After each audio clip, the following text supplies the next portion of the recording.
Hey guys! Welcome to my vlog. I am Maria Liza A. Barameda, 18 years old, studying Accountancy, Business, and Management at Alternative Learning School Incorporated. In my very first vlog, I will teach you how to be a responsible user of media and information literacy, especially among today's youth. First, we will define what is media. Media is the foundation of democracy. Media is the window of the people to see and to be aware of the important happenings in the social, political, and economic scenes that would greatly affect their lives. It mirrors the realities of life. Also, it is a watchdog of the society. In the democratic society like the Philippines, media has become the agent of the public. Information literacy is important for today's learners. It promotes problem solving, approaches and thinking skills, asking questions and seeking answers, finding information, forming opinions, evaluating sources and making decisions, fostering successful learners, effective contributors, and confident individuals and responsible citizens. Now that you know the meaning of the media and information literacy, let us now know the ethical use of information o tamang paggamit ng mga impormasyon. Give credit where credit is due. The abundance of information is because of the huge number of content contributors. It is important that an individual's work or knowledge is given credit when someone uses it as a material. Failing to recognize them or claiming others' work as one can see is not just unethical, it can also mean legal repercussions. Practice due diligence. Whenever people come across information, they must validate its authenticity. It is important too in finding out if the information is credible and is based on facts and research. Doing due diligence before accepting information is necessary to filter out false or misleading data. Respect everyone's privacy. It is true that privacy is becoming more and more difficult to uphold in this information age. While users may not have control about what their friends share online, they do have control over what they put out onto the virtual space. While it is not wrong to express oneself, it is not necessary that users share every minor detail of their life on the social media accounts. This behavior does not only take up valuable storage space in the cyberspace, it is also raises security concerns. In addition to this, users should not share personal information about someone else without their consent. Separate facts from opinions. The beauty of information in today's digital age is its use of the so-called big data or content pooling by individuals. But it has also its curse. Everyone with access to the internet can contribute to the web of information. If users decide to do so, then they have to separate facts from opinion. Users should not publish personal beliefs and claim that they are right without proper research. They must only consider information and not abuse it. These are the 10 rules to be a responsible user of media and information literacy. Be private, know the rules, separate facts from fakes, don't hate, educate, accept your mistakes, be respectful, think critically and be logical, read carefully, be mindful of emotions, and don't plagiarize. First, be private.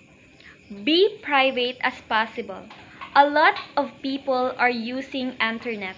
Most of them are strangers. Being a responsible user of media and information literacy, we should always know that keeping our personal information private is a must to be safe.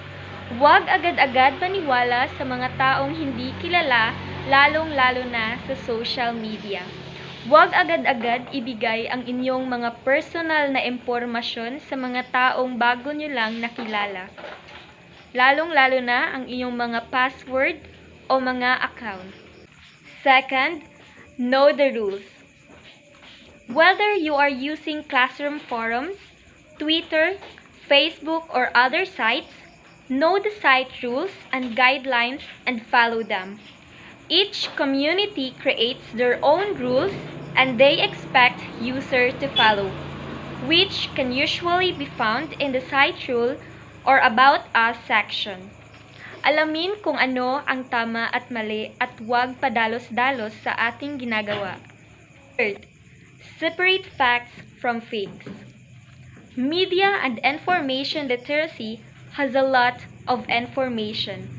It cannot be avoided that some of those are true while some are fake.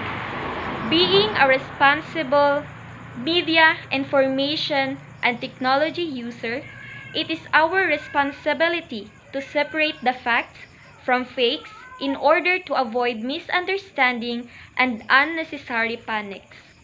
Huwag agad-agad magkalat ng mga maling impormasyon upang maiwasan ang fake news. Fourth, don't hate, educate. As an individual, we all make mistakes. We should always be aware that everyone is not perfect. If we happen to see someone who is wrong in any of media and information platforms, we should learn to educate that person rather than hate him for his mistake. Fifth, accept your mistake. As mentioned above, we are not perfect and we commit mistakes. Therefore, if we happen to be the ones who committed a mistake, we should always learn to accept and correct it rather than deny it to ourselves and to everyone. 6. Be respectful. We should consider this, for there are real persons out there whom we're sharing information with. Respect should always be observed in any type of media, information, and technology platforms, and it should be everyone's responsibility. Respetuhin ang pananaw ng isa't isa at huwag silang siraan. 7. Think critically and be logical. It is not enough that we know that an information is a fact. We should also be able to see the bigger picture of information.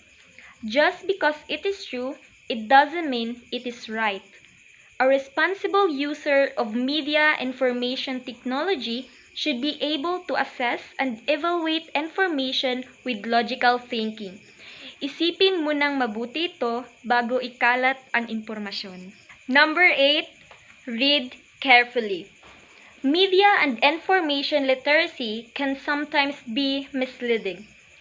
As a responsible user, it is our duty to carefully read and comprehend the information for us to understand its whole content. Kaya basahing mabuti ito bago pindutin. Number 9. Be mindful of emotions. There is no way to get a message back once you hit send. Take some time to mull over your feelings before posting something you might regret. After all, no one wants to be internet famous for the wrong thing. Kaya isipin muna natin ng mabuti kung wala ba tayong natatamaan o nasasaktan sa ating mga pinapakalat na impormasyon at post. And lastly, don't plagiarize. Taking writing from an outside source without giving credit is plagiarizing even if you found it on Facebook or Twitter. To be a responsible user of media, information, and technology, a person must also learn to acknowledge the source of his information without taking their credit from its owner. That's why the other user of social media or influencer, if there is an information that is not them, they put credit on it to avoid plagiarizing, and it can be a legal precautions. So that is how to be a responsible user of media and information literacy. Hope you learned something from me today. Hashtag I am responsible. Don't forget to like and subscribe in my channel for next video.